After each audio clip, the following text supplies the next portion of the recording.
Ada video Ustadz Adi Hidayat, maafkan aku saudaraku Nasrani, aku tidak bisa mengucapkan selamat Natal. Karena orang yang mengucapkan selamat Natal, maka dia sudah mengakui tiga. Yang pertama, mengakui bahwa Isa anak Tuhan. Yang kedua, mengakui bahwa Isa lahir 25 Desember. Yang ketiga, mengakui bahwa Isa mati di palang salib. Ketiga-tiga ini dibantah oleh Al-Quran. Bahwa Isa anak Tuhan dibantah. Laqad kafaral ladzina qalu innallaha salisu salasah. Kafirlah orang yang mengatakan Isa Trinitas dan anak Tuhan. Tentang Nabi Isa lahir tanggal 25 Desember dibantah. Ketika Maryam memegang Isa, tidak ada makanan karena terlahir di tepian kota. Allah memerintahkan menggoncang pangkal batang pohon korma. Tusakit alaiki rutaban jania. Gugur buah korma yang mengkal. Buah korma mengkal ada pada musim panas bulan Juli Agustus. Ketika Isa lahir, kambing-kambing sedang digembalakan di padang rumput. Sedangkan bulan 12 rumput tidak tumbuh karena tertutup salju. Maka 25 Desember bukan hari kelahiran Isa, tapi hari raya merayakan Dewa Mitra, Dewa Matahari, yang diambil oleh Kaisar Konstantin dari Konstantinopel. Lalu kemudian tentang Isa mati di palang salib dibantah Al-Quran.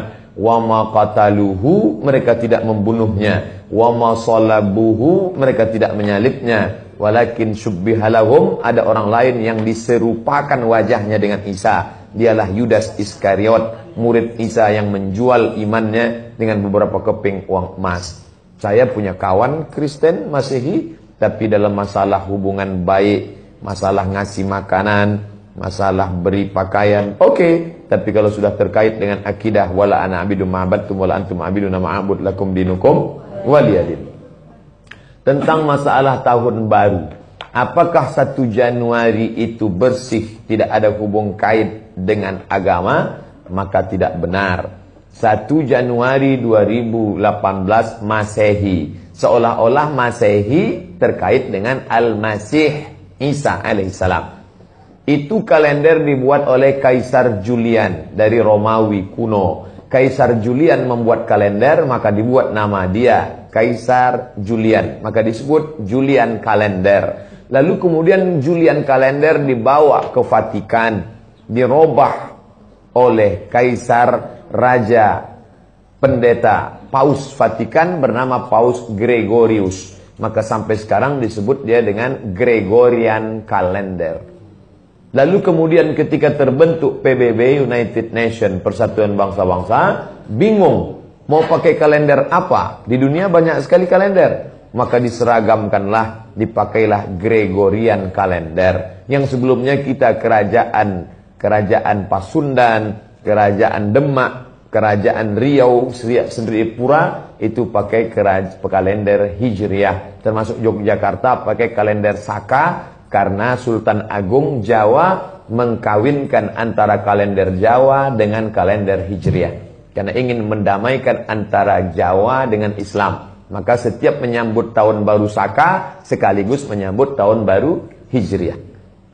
Kalender Masehi muncul belakangan, tidak tepat penisbatannya kepada Al-Masih, karena Isa tidak tahu menahu tentang itu. Itu murni diambil oleh Kaisar Gregorius, yang diambilnya ke Vatikan, menjadi Gregorian kalender. Jadi kita menyatakan tahun baru, betul tahun baru, tapi tahun baru Romawi. Tahun baru Romawi, jangan kaitkan kepada Isa alaihissalam. Dia masih terkait. Adapun tahun baru Jepang, tak ada terkait dengan akidah.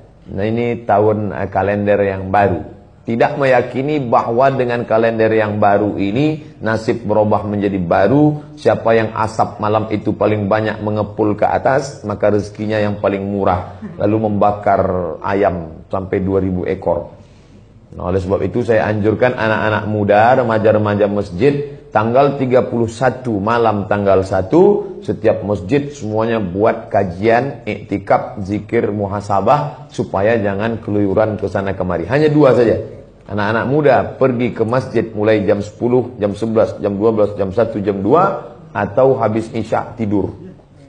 Saya nggak bisa tidur Pak Ustadz. Biasa malam kalau nggak bisa tidur, habis isya makan Antimo 2. Nguap tidur langsung. Itu saja. Adapun nanti Ustadz malam tahun baru apakah buat muhasabah di masjid? Enggak. Saya berangkat 28-29 umroh, maka tahun baru di Madinah. Tahun lalu juga begitu. Tapi tahun sebelumnya dibuat acara muhasabah. Wallahu a'lam.